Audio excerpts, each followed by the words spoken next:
Stardew Valley is an RPG simulation game developed by Eric Berlone in February 2016 for the PC, macOS, PlayStation 4, Xbox One, Linux, and Nintendo Switch.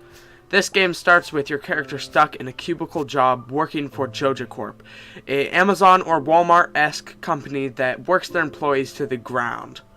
This is when your character remembers a letter written by his or her late grandfather, giving them the ownership to their grandpa's old rundown farm. This starts the quest to gain monetary value at extreme rates, making relationships and helping the local community along the way, but mostly gaining monetary value in as many ways as possible. In this quest to gain money, you will find that there are 5 main ways to gain monetary value, and the first way to gain money is to farm. Farming is the most reliable and longest way to earn money, involving buying seeds from Perry's store or Joja Mart, hoeing the ground, adding fertilizer, planting the seeds, watering every day, and of course some of these things can be sped up or skipped with rain sprinklers, and of course little forest spirits that are basically working for free. Each season has different types of crops that have a different payoff, and it'll take different amount of time for them to grow to maturity. The next way to gain absurd monetary value is to pick up random things that you find in the forest. Who cares if these mushrooms are safe? This is surprisingly fun to do, even if it only involves walking around and picking up roots, shells, and berries that you find on the ground. The third thing that you can do in your money crusade is to fish, and this is surprisingly fun to do, and it actually takes skill, unlike any other pixel open world game such as Terraria, Starbound, or Minecraft. I feel like Stardew Valley accomplished this by making it not just click when the bobber is down, but instead click when the bobber is down and then reel in the fish. I know, this is real innovation right here. Wow. There are multiple different places that you can fish, and each place has a different time where you can fish different types of fish. It's some more challenging than others. It's like great. The fourth and possibly most fun way to gain money is to go mining.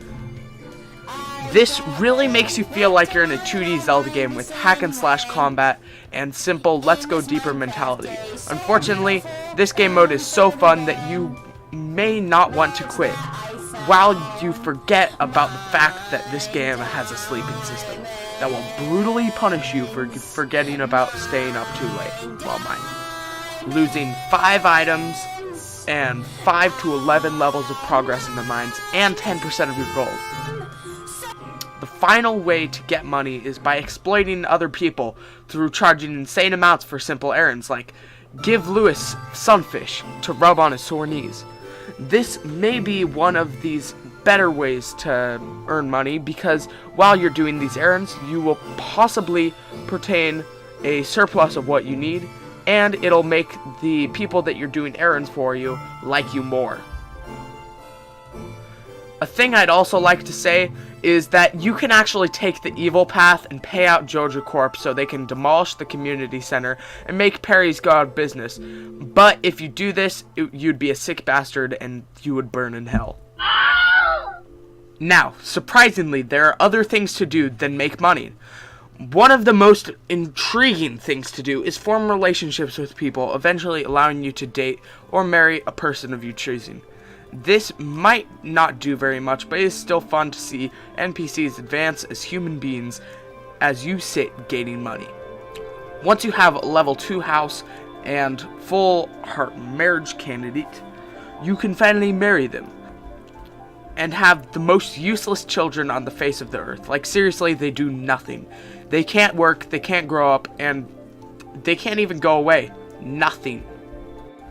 Now it's time to get into the part where I tell you guys about what I'd change in this game, so maybe one day in the future, ConcernedApe may look upon this video and say, who the hell would make such a horrible video and why? The first thing I would add is some real quality shitpost stuff. It's 5-hour energy, allowing you to skip sleeping for one day, and then with 1,752 5-hour energies, you'd make infinite hour energy, which allows you to go to sleep whenever you choose to go to sleep, but you don't have to go to sleep. And you may ask, why 1,752 5-hour energies? And my response is 24 hours divided by 5 hours equals 4.8 5-hour energies a day. And then you multiply that by 365 days, and it gives you 1,752 5-hour energies to make one whole year energy. And 1 year is enough energy, in my opinion, to round up to infinite energy.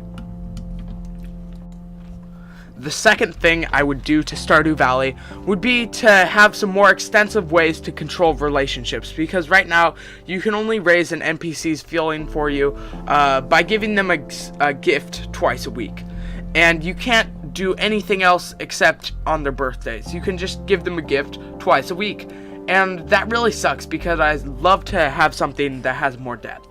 And the third thing I'd add is a way for your children to work on your farm for you, or for them to move out. Maybe a cool cutscene to go along with their moving out. And the last thing I'd add to the game would be making mining have like a mini boss around every 20 levels, especially in the extra mine that you unlock after level 120 in the mines. And it would have very similar effects to the random bosses at the end of Starbound, where they have procedurally generated attacks and health and stuff like that, which I think would be really cool. And then the last thing I'd like to say is I love this art style Concerned Ape went for the game.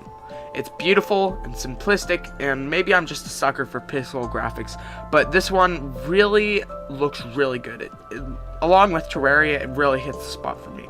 Although sometimes you have a hard time making out the sprites of a few characters, but I guess that's kind of something that you have to deal with pixel graphics. And that's about it for my review of Concerned Ape's Stardew Valley. I'd rate this game a 8.5 out of 10.